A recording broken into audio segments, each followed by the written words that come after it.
Okay, so magandang umaga sa inyong lahat. Magandang umaga, magandang tanghali, magandang hapon, magandang gabi sa inyo pong lahat. It's me again, Angel Whisper 11, ang inyo pong lingkod na magbibigay ng mensahe sa inyo syempre. Mula po kay gods, ascended masters, holy spirits, divines, ancestors, spirit guides,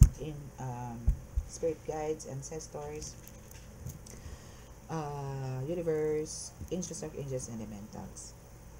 Okay, so, syempre, aray ko, sakit nun Okay, so gusto ko po muna magpasalamat syempre sa mga patuloy po na sumusubaybay ng ating YouTube channel, sa mga new subscribers, yan, maraming salamat po sa inyo.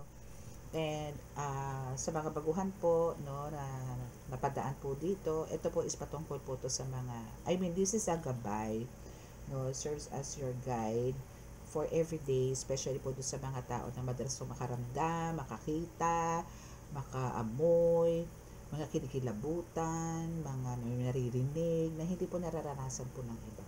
Or, andito po yung parang sinasabi na nasa spiritual awakening po kayo, or andito po yung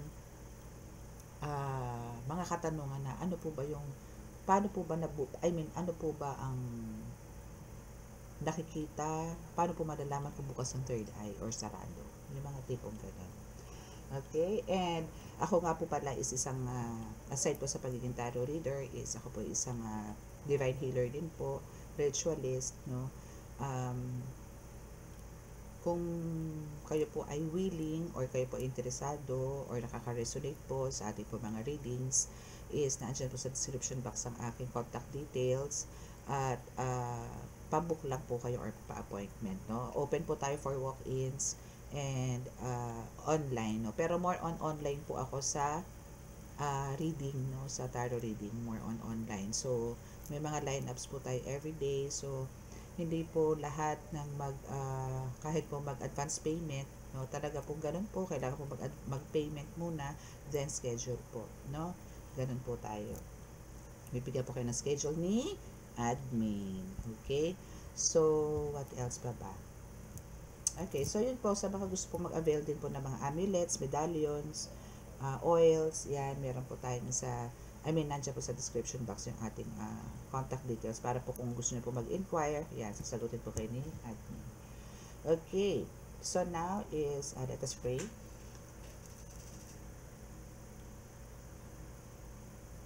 Panginoong Diyos, Ama sa langit, mahal na Jesu Cristo, mahal na Birhen Maria, mahal Santo Niño, pakibasbasan po ng napakalalakas sa kapangyarihan, banal na dugo, banal na ngar, banal na espiritu, mga cards na ito, para po makapagbigay ako ng mensahe sa aking po mga subscribers, collectives, especially, and sa mga viewers din po. Naway maibigay ko po sa kanila ang kanila po mga matagal ng katanungan at mabigyan ko po sila ng gabay sa pamamagitan po ninyo at masagot po ng detalyado ang lahat ng kanilang mga katanungan. Ako po'y patuloy na nanalangin na kami po'y patuloy na iligtas sa anong kapahamakan, disgrasya sa kuna at anong po klase ng karamdaman na tukso at bigyan po ng kalakasan po ng mga pangangatawan ang kalahatan. Maraming salamat po. Amen.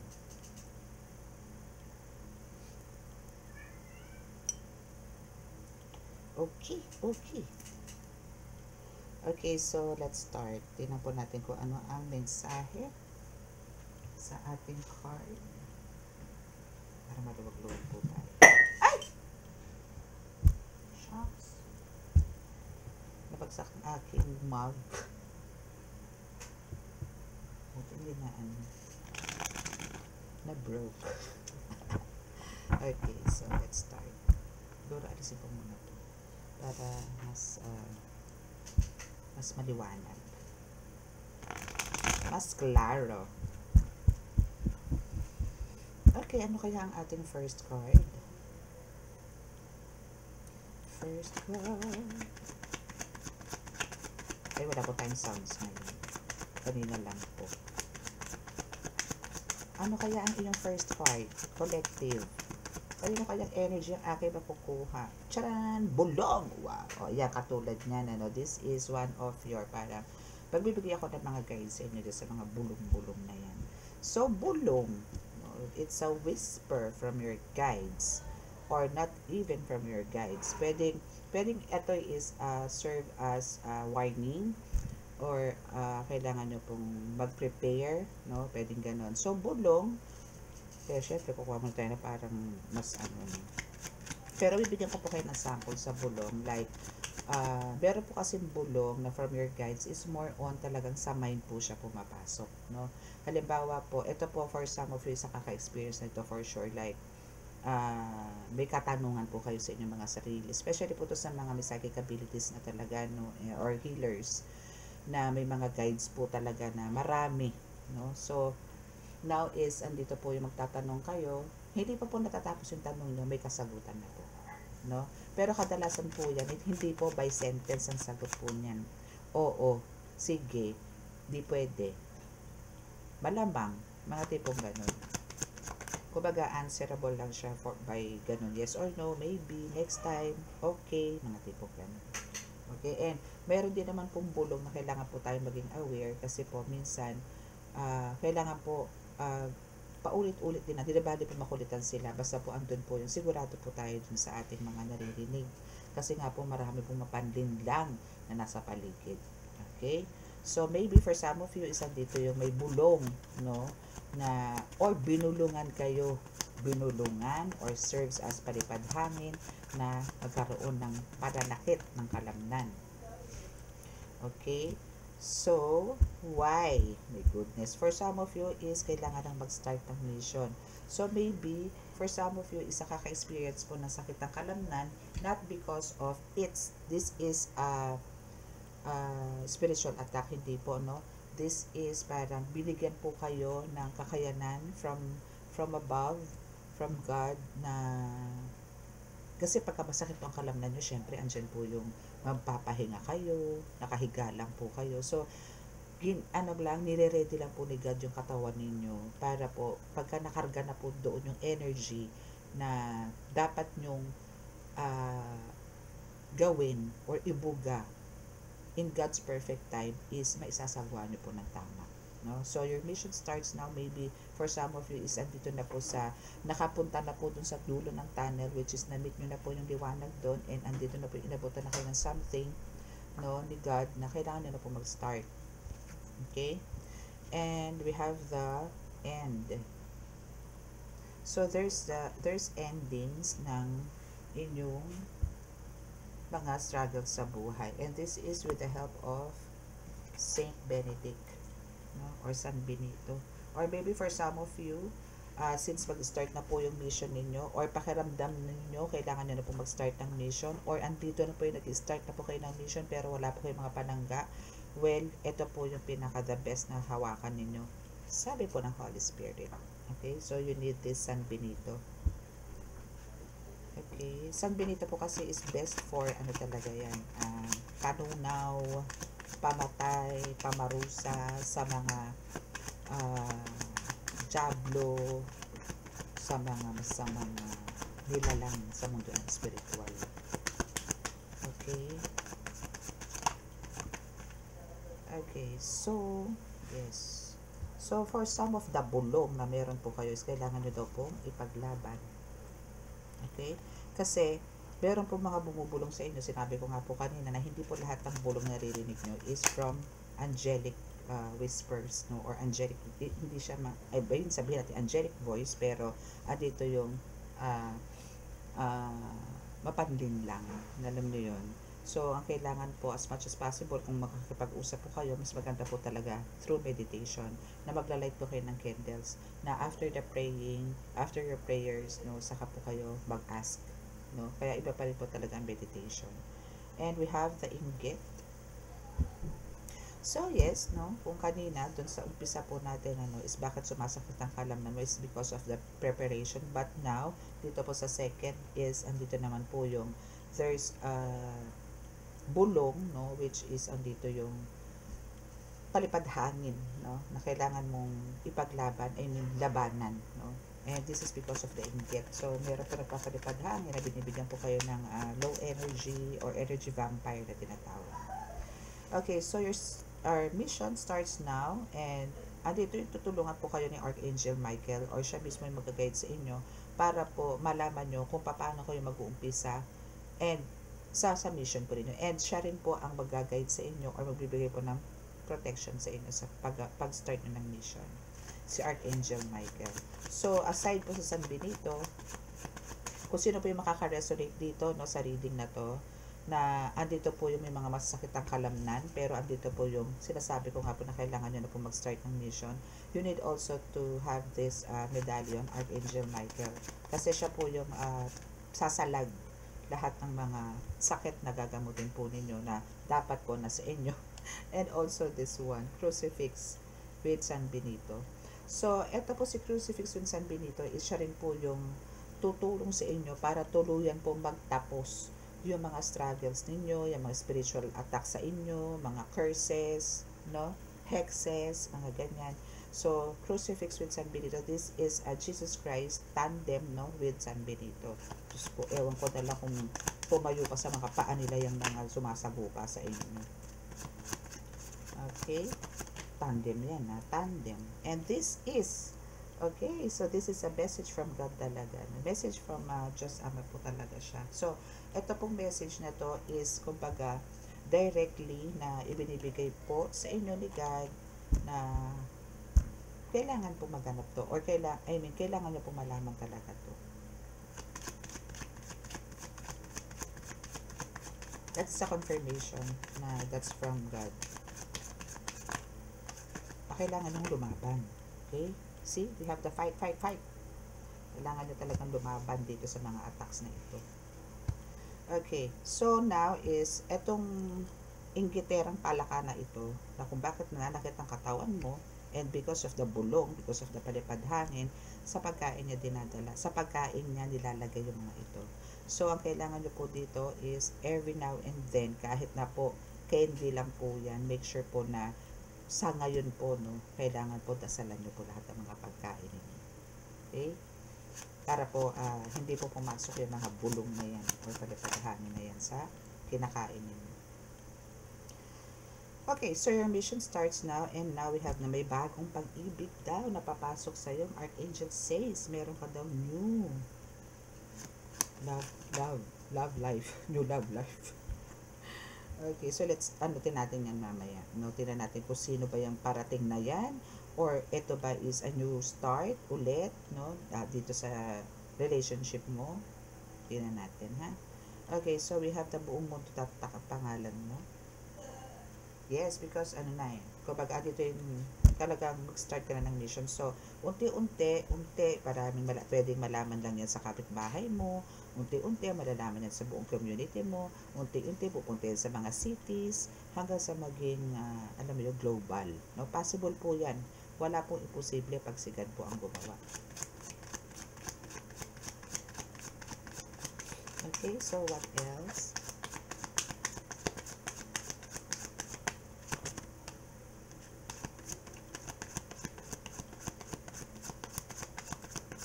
Ay, hindi pala ako nakapag-blend sa inyo. Ito lang kung ano yung isa. Okay, so, oh my goodness. There's nakabaon sa iyong ulo. Nakakaramdam ka ba ng matinding sakit na ulo ngayon? Na parang may tumutusok? Pag meron po kayo naramdaman na ganyan, tapos sa isang parte lang po, no? Sa isang parte lang. Like, halimbawa, ito po yung ulo ninyo, dito lang siya masakit. Meron po nakabaon niya, pero pagka lahat po, iba na po yun. Ibang energy na po yun, no? So, pagka mga ganito po is, actually, normal po yan, ano, sa mga healers. Or, bakit ito binaon sa ulo mo para hindi ka makapag-start ang mission mo? Bakit ka binigyan ng sakit ng kalamnan para hindi ka makapag-start ang mission mo rin? No? Pwedeng ganon. No? Pero, andito kasi yung bakit ka nagkaroon ng masakit na kalamnan dito. Is again, sa iba po kasi, hindi po natin basta-basta pwedeng i-consider na ito pong nararamdaman natin na mga pain sa katawan natin is from spiritual attack. Kasi danas ko rin po yan. Pero pagka andito na po yung yung intuition nyo po dito is very on point na, no, is andito yung malalaman nyo na po kung saan galing yung mga pananakit ng katawan ninyo, pananakit ng ulo ninyo, doon nyo na po malalaman yan. Okay.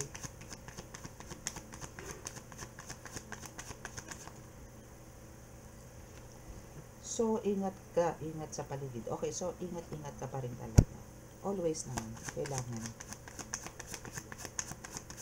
Ingat.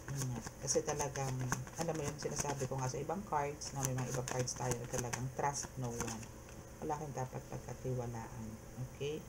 So, naiinggit itong tao to dahil kumbaga, andito yung uulanin ka to talaga ng biyaya. Ito yung sinasabi ko nga na, kumbaga, ayaw nga nito na pagtrabahuhin ka o ayaw talaga nito na mag-start ka ng mission mo. Kaya andito yung puro atake ang gagawin sa nito. We also have, ang dami andito rin ang Santissima Trinidad. Okay, so kung ano-ano man po itong nandito, no, since mag-start ka talaga ng mission mo, mas okay na po yung marami kayong panangga. Pero I'm not saying naman na kailangan nyo po ito bilhin agad-agad. Since andito naman po yung first card ng San Benito, sumunod po si Archangel, sumunod si Crucifix, then we have Santissima Trinidad. Ganun po, pwede naman pong pa isa-isa. Kasi po ako noon, bago po ako nagkaroon talaga ng mga medallions na naging tangan ko na po ngayon, isa-isa lang po yun. Kung ano lang po yung bulong sa akin na kailangan po, ganun, or may nag-advise po sa akin. So, yun lang po yung kukunin ko. Okay. Santissima Trinidad is a Holy Trinity. Diyos Ama, Diyos Anak, Diyos Espiritu Santo po yan. So, kailangan nyo po yan. Oh my God, we have the Padre Pio. Padre Pio is also here, the healer. Ano din to? May malakas din makapagmilagro nito ni Padre Pio. My goodness. This is a confirmation, ano? Bumagsak po after the Padre Pio is sakit ng ulo mo matindi. It's because of this nakabaon talaga sa ulo. Magkasunod lang sila, oh. Kasunod lang sila. So, this is a confirmation na talagang ito yung naging cause ng pananakit ng ulo mo ng bongga. Merong nagbaon sa ulo mo. No, merong somebody na talagang ang tindi ng inggit sa iyo. At talagang pinasakit ang ulo mo ng bonggang-bongga. Okay. Ano to? Na-atake ka dito, no? Siguro meron kami mga social media platform. Lalo na po yung mga nag-online, live selling, mga ganyan. Ingat kayo dyan. Kaya ito, lagi kayong may ganito din eh. Ingat sa paligid, okay? At ikaw lang, wala nang iba ang target, kundi ikaw lang. Dahil ikaw lang naman ang uulanin ng biyaya. No? Kaya, ultimo pagkain mo, nilalagyan niya na ng lason or whatsoever para lang, alam mo yon magkaroon ka na, madrain ka. No? So, andito yung sinasabi na, kailangan mo lang talagang i-continue yung pag-iinsenso mo every Tuesday and Friday para itong biyaya na darating sa'yo is hindi po magkaroon ng delays or blockages. As in, magtutuloy-tuloy po yan. No? Yung pag-ulan ng biyaya sa'yo, dire-diretso po yan.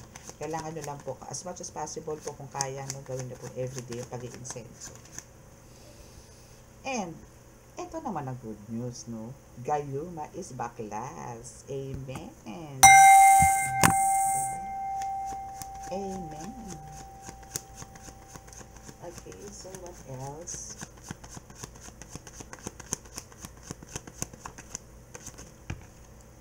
Okay, dalawa. Bakod. Yes, kailangan mo ng bakuran yan, ano? Kasi, ang nagbibigay sa'yo ng ganyan, no, ng nakabaon sa ulo mo at sakit ng ulo mo na matindi is nag-iisa mong kapatid na babae. No? Okay, so yan ang gumagawa. So, ang kailangan mo lang ngayon din, ano, is bakuran mo tong person mo na, ano, para totally matanggal or, alam mo yun, hindi na siya lapitan ulit ng mga kahit anong spiritual attacks coming from this kapatid mong syubae. Okay? So, what else? Meron pa po ba kayong mensahe? Holy Spirit? Yes, wag ka susuko. Kung kanina meron ka ditong ipaglaban mo at ang fight, no? And ingat ka sa paligid dahil ikaw lang at walang iba ang target. So, wag kang sumuko. Okay? Walang susuko. Siya ang susuko dito.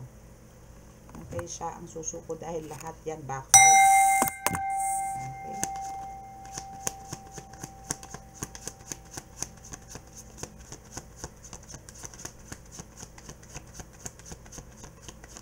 lahat ng binabato sa'yo babalikan. Lalo na kasi ikaw is Earth Angel, hindi ka pwede saktan, nino man.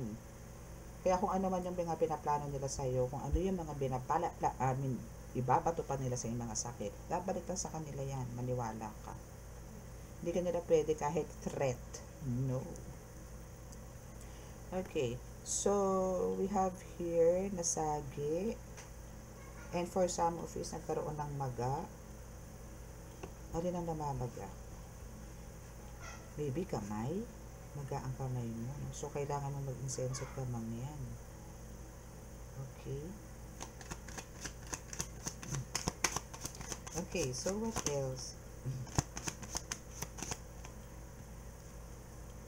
Focus ka sa visions mo. Okay. Actually, ito yung isa sa mga missions mo, no? Yes, ito yung mga visions mo, no? Kailangan mo mag-focus dito. As in, again, mas maganda po talaga sa mag-meditate kayo para malinaw, no? Malinaw ang vision. Kailangan tahimik, walang manggugulo, para po talaga makita ninyo kung ano, or marinig po, makita po ninyo kung ano po yung gustong isend sa inyo na message ng universe or the God or ng ancestors po ninyo.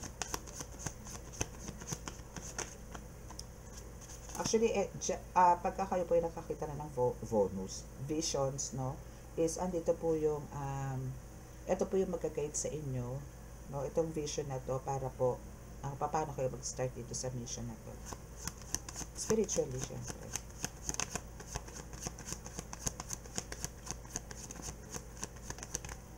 Asawa, yes. Bakuran mo na yung asawa mo as per request, no, ni Padre Pio. Kasi andito yung traidor mong kapatid na talagang gagawa ng paraan yan. Huwag mong itigil. Kung ano man yung sinimulan mo para dito isave ang asawa mo, dire-diretso mo lang yan. And sooner or later, kailangan mong bakuran. Okay?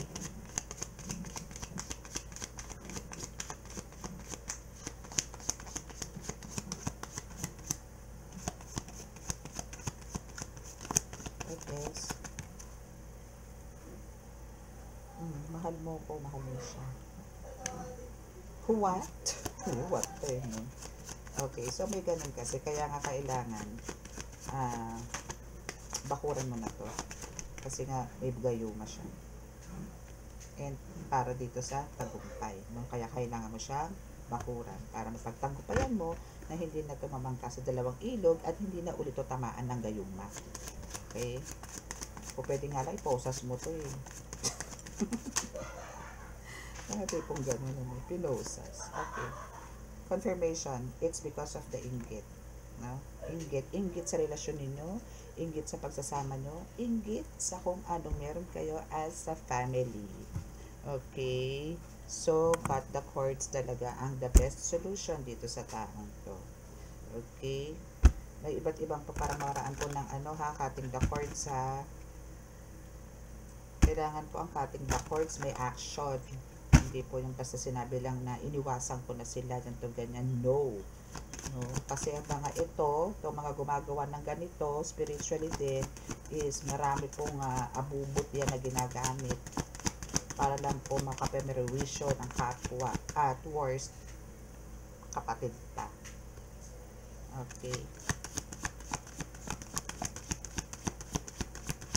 Okay, so ano ba ang naging po nakapalarin sa'yo kahit na ganito ang nangyayari sa buhay mo? Let's ask some clarifications sa life situation mo ngayon. Let's see. Wala po tayo dito siguro ng 3 cards. No? 3 or 5 cards. Oops, layo. Rising Flames. Wow. Rising Flames. So, kumbaga, kung ano yung talagang desires mo, yung passion mo, no, ituloy mo lang. Kung ano yung tingin mong dito ka mag-grow at dito ka, alam mong mas marami ka matutulungan na tao, yun ang gawin mo. Okay? Kasi it's really meant for you.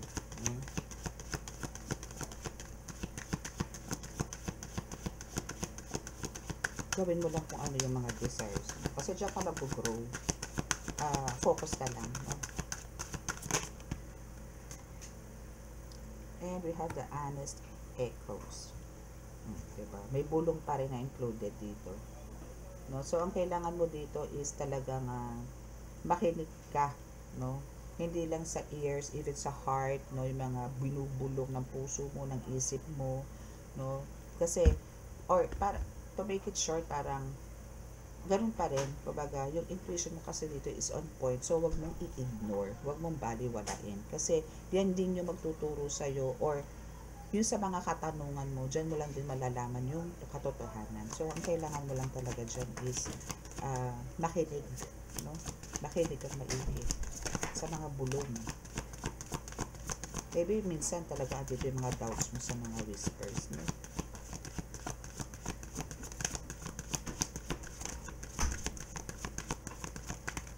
Okay, so we have the planning phase.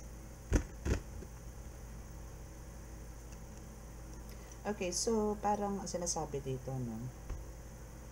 Yung planning phase is kailangan nyo lang po talagang, alam mo yun, pagplanuhan lahat, no? Kasi take a step back and plan the necessary steps to move forward.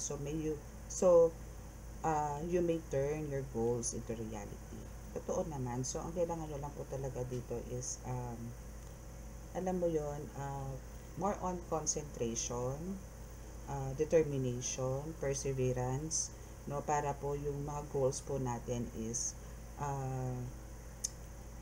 mapunta po talaga sa realidad na talaga po mangyari. Kasi yun naman po gusto natin. Kaya nga po kailangan yung mga passion din ninyo, yung mga desires ninyo, kailangan po talaga is i-push po ninyo. Basta as long as alam nyo po, isa kabubuti po ng karamihan, marami kayong matutulungan, no?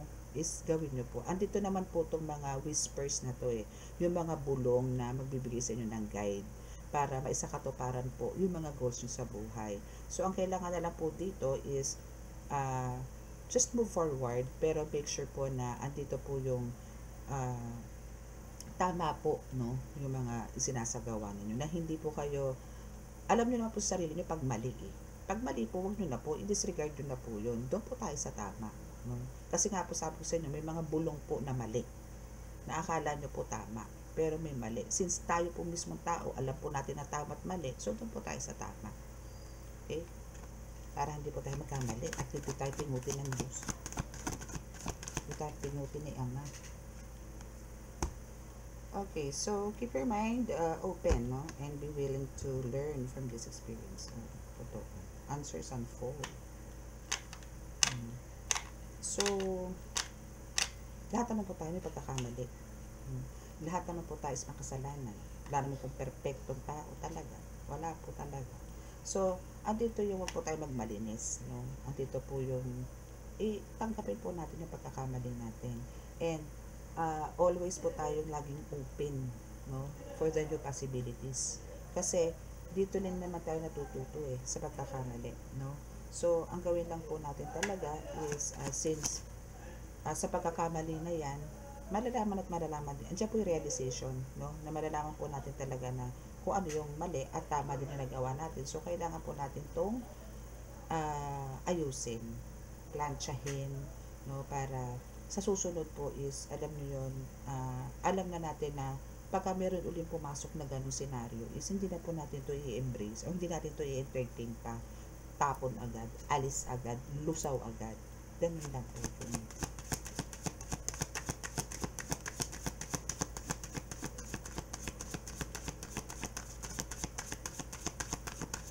Kasi minsan po nagiging foggy talaga yung isip natin. Minsan blanco, ganun.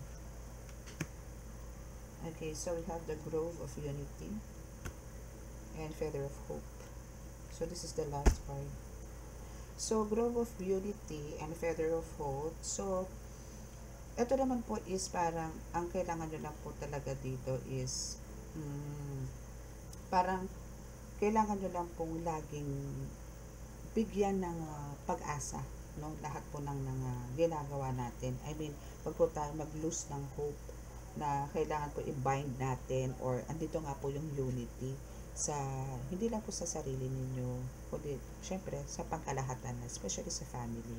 Or yan, kung halimbawa po kung kayo talaga isa dito na mag-start na kayo ng mission, then ang kailangan nyo po talaga dito is bumuo kayo ng isang energy na talagang magbibigay sa inyo ng strength and power, no, para in case na meron po kayo ma-encounter na uh, parang andun yung sa tingin nyo na parang may doubts kayo na baka hindi ko makaya to na.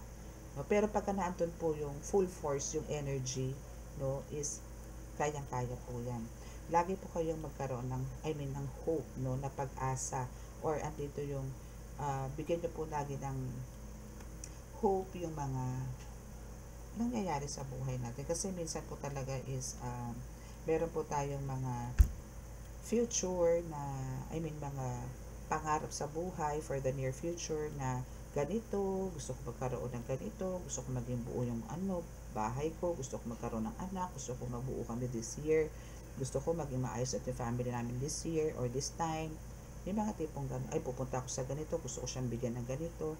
So yung mga ganon, kung andito po yung bang nabibigyan nyo po yung best ninyo, no, para po maisakatuparan nga yung mga kagustuhan ninyo, hindi po tayo mawawalan ng pag-asa kasi andito po yung tutulungan po tayo ni God na ma-push, no, yung mga gusto natin kasi ginagawa naman po natin yung part natin, no. Andito po yung kumbaga mahirap po kasi yung aasa po tayo ng aasa sa iba eh. Mas maganda po yung still nandyan po yung mag-ask tayo ng assistance or guidance sa mga guides po natin, no, kay God, no, para po yung magkaroon po tayo lagi ng pag-asa sa buhay. Habang may buhay nga daw po may pag-asa. So, pagka nawala po tayo ng pag-asa, wala na po tayong parang gagawin kundi tumunganga na lang. No? Parang mag-aantay na lang tayo. Parang si Juan Tamad ba? Na wala namang, alam mo yun, wala namang, ang tagal pa bago bumagsak yung So, wala nang pag-asa para sa iba busog. Kasi hintay niya pang bumagsak yung yung bayabas. Pero pag bumagsak yung panigurado yun, may uud na. No? So, wag lang po tayo mawala ng pag-asa sa buhay, no? Mahirap man, may pinagdadaan naman tayong paghihirap, pero pagka halimbawa po sama-sama natin yan sinusolve, no, we have this unity, no, na yun nga po yung energies is pagsasama-samahin natin.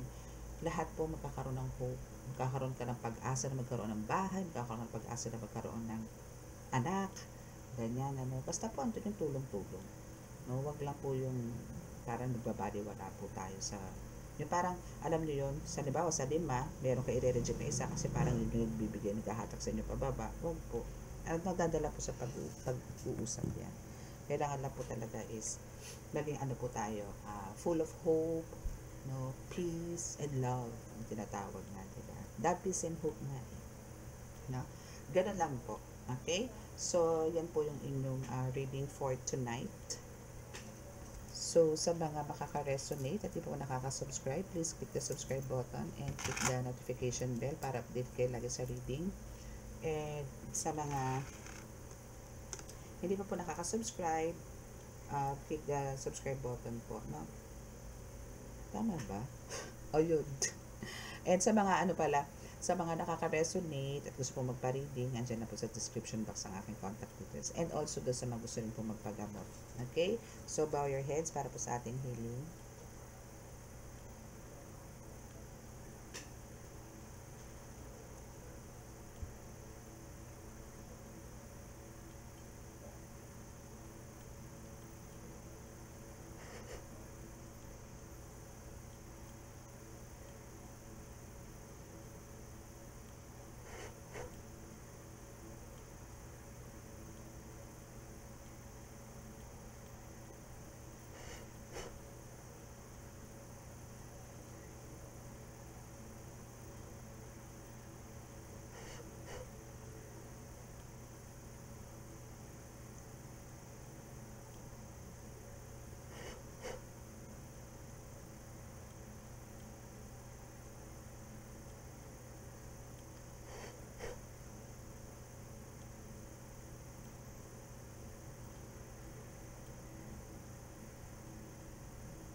Okay, so maraming salamat po. God bless us all and love, peace, and hope.